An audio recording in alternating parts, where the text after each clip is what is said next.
চেলাপ্রমুখ, বাড়ি কোনখানে? রাধানগর আসছিলাম। রাধানগর। উনি বাংলাদেশ কবে গেছেন? 13 তারিখ। 13 তারিখ গেছেন। তো এখন কি খবর পাইছেন? এখন পাইছে মানে অপহরণ করে থেকে মানে মুক্তি পাইছে এরা বাংলাদেশ। হ্যাঁ, অপহরণকারীরা আপনি কি কোনো কিছু দিতে লাগছে? 20,000 টাকা দিছে। 20,000 টাকা দিয়েছেন। ওইটা কিভাবে পাঠাইছেন? বিকাশের মাধ্যমে। অনলাইনে। তো ওখানে আপনার সকাল কয়টার সময় আসছিলেন কইছেন? সকালে 5টার সময়। 5টার সময় এখানে আসছিলেন।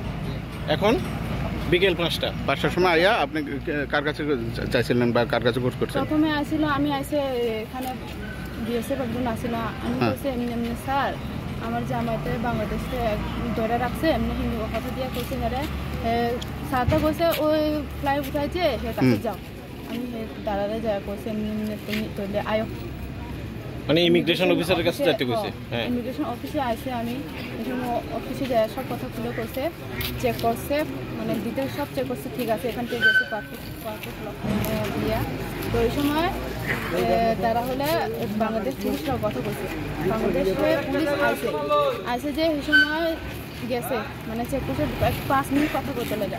ওই সময় বিএসএফ মানা করে দিচ্ছে।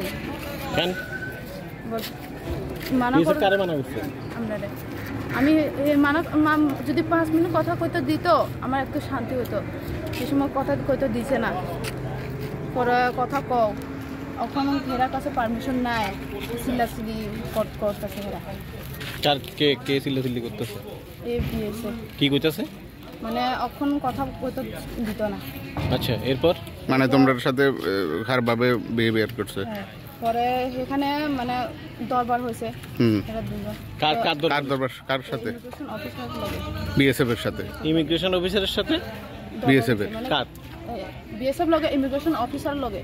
মানে আমার ইমিগ্রেশন অফিসারটা কইতাছে তুমি কান্না দেখতাছে না, আপনি কান্তাছেন যে দেখতাছেন কান্না দেখতাছে না, তো কান্দু একদিন কানবো, 2 দিন কানবো মনে করছে। কে বিএসএফ কইতাছে? আচ্ছা, এই সময় দাঁড়াতে আমরা ডাক দিয়া চলো তুমি চলো অফিসে আইছে। এই সময় কথাবার্তা করে থাকছিল, মানে পুরুষ একজন মহিলা একজন স্কুটি দিয়ে আইছে। স্কুটি দিয়ে আইছিল বিএসএফ।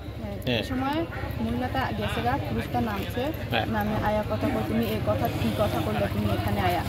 কারে কইছে? মানে অফিসারে, ইমিগ্রেশন অফিসারে। তানিরা ধমকাইছে? মনে হয় মারতেও পারে। তো এই সময় আমি কইছি কইতো লাগলো দাদা থাকবো, দাদারে কইছে কইস না দাদা থাকবো। ইমিগ্রেশন অফিসার তো বিএসএফ এর নামে ওই থানাতে অভিযোগ করছে, তুমি আসলে তখন ওই যে লিখিত অভিযোগ যেটা করছে? না, এই সময় আমি এখানে আসলাম। তোমার নিয়েই তো এই সমস্যাটা শুরু হয়েছিল। আচ্ছা, এরপরে বিএসএফ গেছে, বিএসএফ কইছে হেরা ঝগড়া হচ্ছে। আচ্ছা, এরপর আজকে লাস্ট কি হইছে? ওখানে তো বিকেল 5 লাস্ট হইছে বলতে হেরে পাইছে। বিএসএফ বাংলাদেশে পুলিশ পাইছে। এখন বাংলাদেশে ইমিগ্রেশন অফিসার আছে, এখনো পাইতাছে না। সকাল থেকে আমি শুধু দৌড়াদৌড়ি করতেছি। ভোর 5টার থেকে?